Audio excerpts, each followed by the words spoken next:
Ngithanda ukuthi ke ngubingelele ngiphinde ke futhi ngikwamukele khona la ku Big Space sengiphinde ngabuya ke funa indaba ke ithinte zedisk indaba ke nje ezenzeka lapha ku PSL hlala nami nje ngikuzele nazo.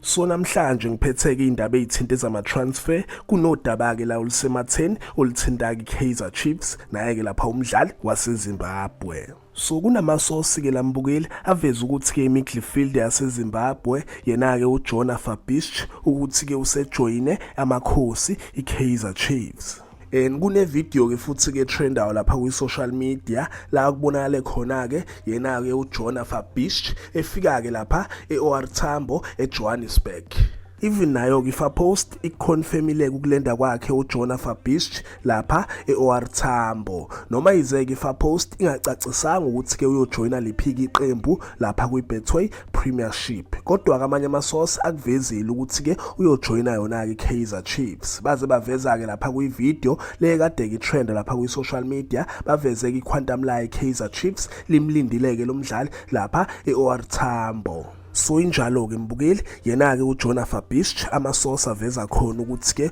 uzojoina ke iKaizer Chiefs. Abanye abantu ke lapha ku social media bakhuluma khona ukuthi ke uzojoina ke iPirates, abanye basho khona ukuthi ke uzojoina ke iMamelodi Sundowns ngenxa ukuthi ke ubaba wakhe walapha eGermany wake wakhotshwa iSundowns ngazo ke lapha ikhathi zama 90s. And babelieve nanokuthi uzo replace ke uJaden Adams kodwa ke ivideo ke lebi trend ke lapha ku social media ikuveze ngokusobala ukuthi ke kahle ngathi ke impela uzojoina ke ikhosi ngenxa ukuthi ke iquantum lamakhosi libonakele eOR Tambo. Sinjalo ke mbukeli and yena ke uJona Fabish udevelopwe khona ke lapha eGermany udlaleleke amaqembu amaningi alapha eGermany. So ngicabanga ukuthi ke impela ke umdlalo right for wona kamakhosi and ke uyazi ke mbukeli mina ngihlezi ke ngikhona for wena makukhona ke ama-update athinta yena ke uJona Fabish ngizobuya ke